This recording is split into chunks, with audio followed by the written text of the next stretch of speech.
सभी को राधे राधे राम राम। आशा करती हूँ सभी ठीक होंगे। मैं आज आपको एक सुंदर सी कथा सुनाने जा रही हूँ और एक बात बता दूँ कि मैं इस समय जो फेस कैमरा से वीडियो शूट कर रही हूँ, तो प्लीज़ इसमें परेशान मत होइएगा। कुछ लोग कह रहे थे कि आप फेस कैमरा बना रहे हो, प्लीज़ मेरी प्रॉब्लम को समझिए। जो मेरा बैक कैमरा है वो थोड़ा उसमें प्रॉब्लम है, इसलिए मैं फेस कैमरा ही बना रही हूँ।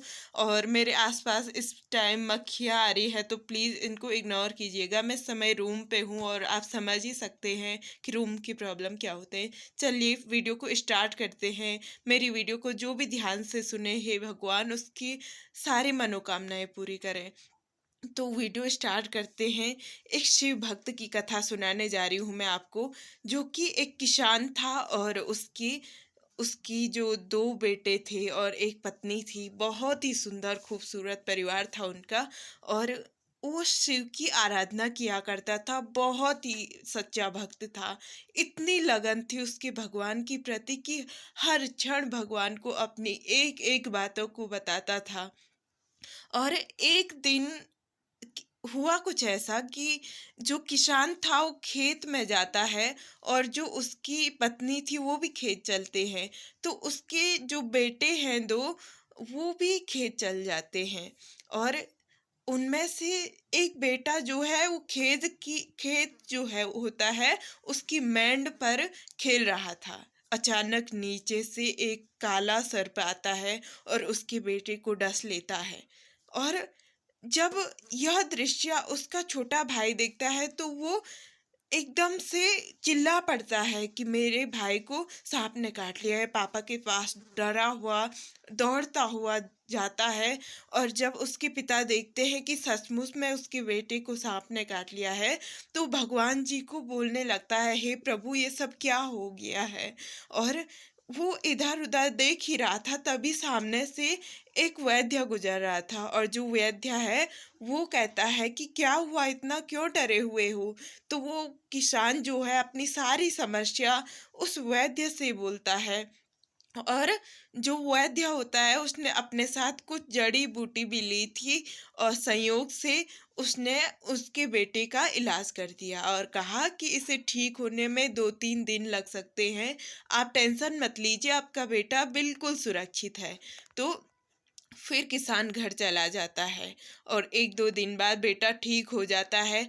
और कुछ दिन बाद उसे बाजार जाना होता है और बाजार से वो कुछ सामान खरीद रहा था।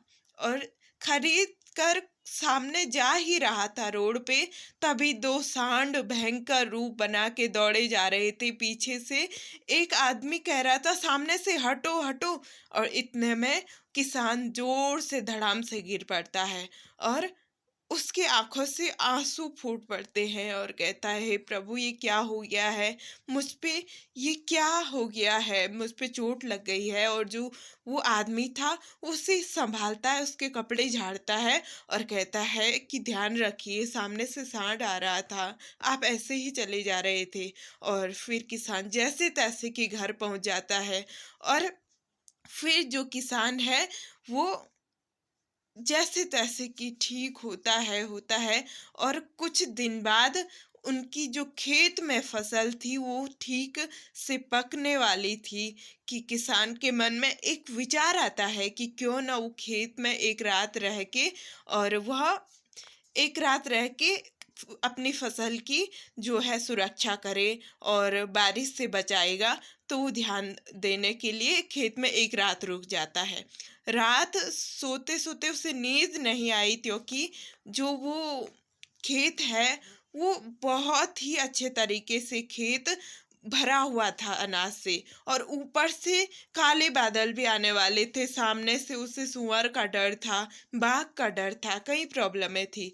और उस कारण से वह परेशान हो गया। तो जैसे ही उसने देखे आसमान में काले बादल आ गए हैं, हो सकता है कि ये जो बादल है वो बारिश करके मेरे अनाज को खराब ना कर दे।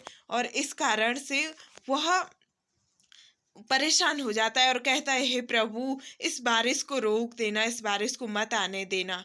और इतने में बारिश इतनी जोर से गरज पड़ती है, इतनी जोर से कि सारी फसल बेकार हो जाती है, सारी फसल बेकार हो जाती है। और उसके बाद जो किसान है वो सब कुछ छोड़ के भगवान के मंदिर में जाके फूट फूट के रोने लगता है।